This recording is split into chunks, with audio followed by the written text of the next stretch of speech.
Erev Tov Rabotai, we are continuing with our Mishna Yomi Masechet Yevamot. We are up to Perikei Mishna Dalid. Today's Mishnayot should be Leilun Nishmat Neria ben Svetlana Ranbai Eliyahu ben Burcha Israelov and Chana bat Miriam Menuchatam began Eden Amen and Leavdi ben Chaim Nechaim v'derefua shelemav Daniel Shalom ben Rosa betoch Shar Cholei Israel. The Mishnah begins Ketzad, how so? How does the law play out in all the possible cases of a Yavam performing one act with each of two widows? The Mishnah begins with Ma'amar followed by another act. Asa Ma'amar Bazo. If he made Ma'amar with this one and then made Ma'amar with that one, Tzrichot Shnei Gitin v'Chalitza, they need two Gitin and one Chalitza, meaning each widow needs a get to end her Ma'amar marriage, which follows the view of the sages in Mishnah 1 who say that Ma'amar can take effect after Ma'amar. According to Rabban Gamliel, that the second Ma'amar had no effect, so a second widow does not need a get. And one of them needs Chalitza to remove the biblical Yibum bond from both of them. He is not allowed to stay married to either widow, since the Ma'amar with each one made him forbidden to the other. Ma'amar bazo v'get lazo. If he made Ma'amar with this one and gave a get to that one, tzricha get v'chalitza. She, the one who had Ma'amar, needs a get, and one of them needs Chalitza. A get is needed to end the Ma'amar marriage, and Chalitza to end the biblical Yibum bond. He is not allowed to perform Yibum with the woman with whom he made Ma'amar, since the get made all the widows forbidden to him.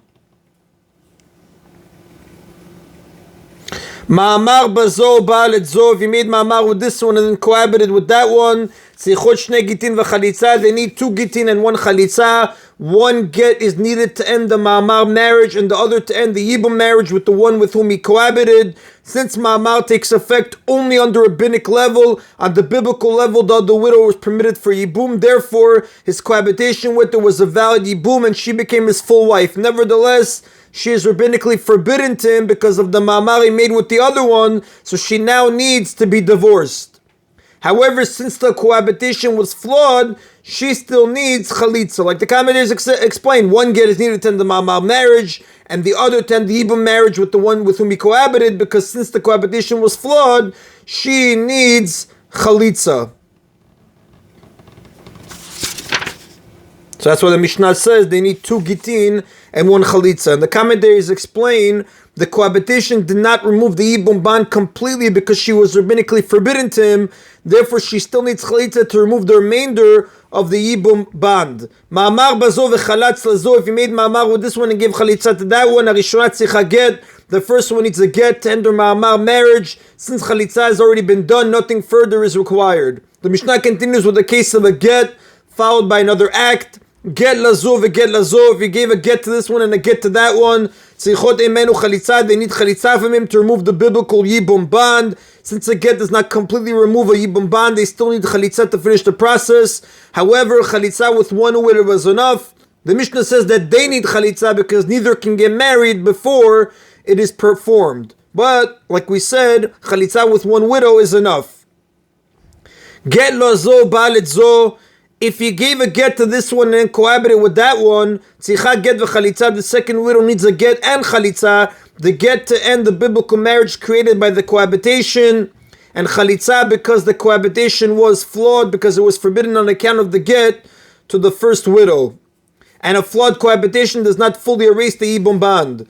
Get lazo ma'amar bazo. If he gave a get to this one and made ma'amar with that one, tzricha get v'chalitza. The second widow needs a get and chalitza, a get to end the Ma'amar marriage and chalitza to remove the biblical Yibum bond. The chalitza may be done with either one of them.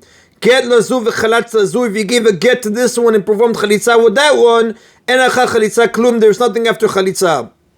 That is then of Mishnah Dalid. Mishnah continues with chalitza followed by another act and then goes on to cohabitation followed by another act. Chalatz v'chalatz, if he performed chalitza with one Yevamah and then performed chalitza with the other one, or chalatz, so he performed chalitza with one Yevamah, v'asa ma'amar, natan get ubal, and then either made ma'amar, gave a get, cohabited with the other one, or baal ubal, or if he first cohabited with one Yevamah and then cohabited with the other one, or baal, or he cohabited with one, v'asa ma'amar, natan get v'chalatz, and then either made ma'amar, gave a get, or performed chalitza with the other one, En achar chalitza klum, there is nothing after chalitza, since chalitza completely removes the yibum ban. Therefore, once chalitza is performed, the get or second chalitza that follows it do not make the second Yevamah's relatives forbidden to the Yavam, and the ma'amah or cohabitation after the chalitza do not create a marriage with her. Similarly, once he cohabits with the first widow, the Yibum Ban is completely erased, so whatever act was performed with the second Yevamah had no effect at all. The Mishnah to this point has discussed one Yavam performing two acts with two Yevamot. It now teaches the law for two Yavams to perform the two acts with the same widow. Ben Yavam Echad Ishtei Yevamot, the laws we have just learned apply whether the two acts were done by one Yavam to two Yevamahs, Ben Shnei Yavamin Yevamah Achat, or whether they were done by two Yavams to one Yevamah. Now, to give one example, if one brother performs ma'amah with one widow and a second brother performs ma'amah with the same widow, both brothers must give her a get, since both ma'amahs created a rabbinic marriage. She still needs chalitza to remove the biblical yibum ban, and the same applies if these acts were performed by two Yavams to two Yevamot. And that is Anabotai of today's Mishna Yomi. Baruch Adonai Le'olam. Amen v'amen.